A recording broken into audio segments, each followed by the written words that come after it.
bonjour. Donc, Héloïse est l'itinéraire des pédagogues européens, c'est-à-dire des figures emblématiques de la pédagogie, des hommes et des femmes qui ont donné de leur temps et de leur énergie à innover dans le domaine de l'éducation. Nous sommes aujourd'hui une association Loi 1901. Nous regroupons des représentants des sites qui sont en Espagne, en France, en Belgique, en Suisse, à Genève et en Catalogne. Donc ce site Héloïse a pour mission de valoriser et de faire connaître particulièrement tout ce patrimoine européen, puisque malheureusement la plupart du temps ce sont des sites et des pédagogues très peu connus. Donc tout l'enjeu pour l'association est de les faire connaître et de les valoriser et surtout d'archiver l'ensemble des écrits et des documents de cette pédagogie de l'environnement. L'association fonctionne évidemment en association loi 1901. Son conseil d'administration est constitué de représentants des différents sites, donc Espagne, Catalogne et Belgique, et est associé à un conseil scientifique. Le CA également est ouvert à des associations et à des partenaires institutionnels. Le conseil scientifique, lui, en fait, a pour mission de donner de l'énergie, de la synergie, de mettre les acteurs en lien et de créer des événements qui permettent à l'ensemble des sites de se connecter, de s'interconnecter et de créer une dynamique, on va dire, qui valorise ce patrimoine.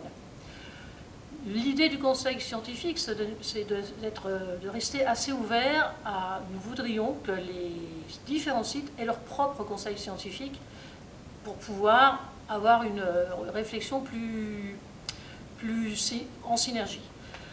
Nos événements, des colloques, des éditions d'ouvrages, des stages, des rencontres avec tous les acteurs locaux d'un patrimoine, puisque l'idée, ce n'est pas seulement de faire vivre le pédagogue européen, mais le territoire sur lequel ce pédagogue est ancré d'un point de vue de la mémoire.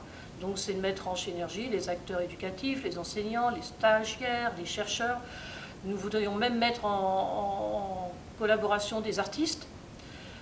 Pour nous, le mot scientifique veut dire scientifique au sens de l'histoire, du tourisme, de la culture, des musées, de la bibliothèque, des instituts. Voilà, donc c'est vraiment un concept assez large. Le défi aujourd'hui, et surtout l'enjeu, c'est que ces pédagogues qui sont méconnus deviennent un point de réflexion pour l'éducation et l'avenir, puisqu'elles portent, tous ces pédagogues portent des valeurs européennes, de tolérance, d'amitié, de solidarité, de culture, d'interculturel. Et aujourd'hui, c'est un enjeu très important. Nous aimerions créer un rapport européen éducatif avec l'ensemble de ces sites pour pouvoir construire une pédagogie européenne qui pourrait être une espèce de charte qui mobilise l'ensemble des acteurs. L'autre idée aussi, c'est évidemment d'ouvrir nos itinéraires à d'autres pays, comme l'Angleterre par exemple, à travers la figure de Nell et de Summerhill. C'est de créer un réseau de connaissances et un réseau d'acteurs.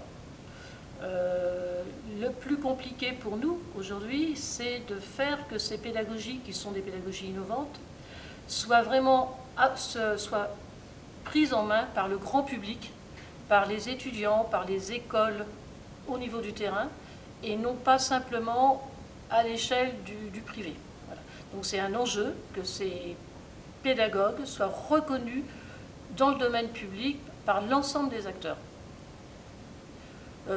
L'autre opportunité pour nous, évidemment, c'est d'avoir participé à l'ensemble des rencontres organisées par la FIS. Et les thèmes développés restent pour nous un atout majeur, c'est-à-dire que nous allons engager la réflexion sur l'inclusion sociale, l'accessibilité, le patrimoine local. Ce sont des thèmes très porteurs. On a découvert qu'effectivement, au niveau de nos sites, cette réflexion était en jeu, mais nous n'avons pas encore fait un travail de collecte pour essayer de mettre tout ça en pratique. Donc pour nous, l'enjeu, c'est de rester dans la FIS, de rencontrer d'autres itinéraires. On a eu l'occasion de rencontrer les itinéraires littéraires de Stevenson, la route de Charlemagne, et je pense que nous devons essayer d'ouvrir notre propre itinéraire pédagogique sur l'ensemble des autres itinéraires. En tout cas, voilà, merci, à bientôt.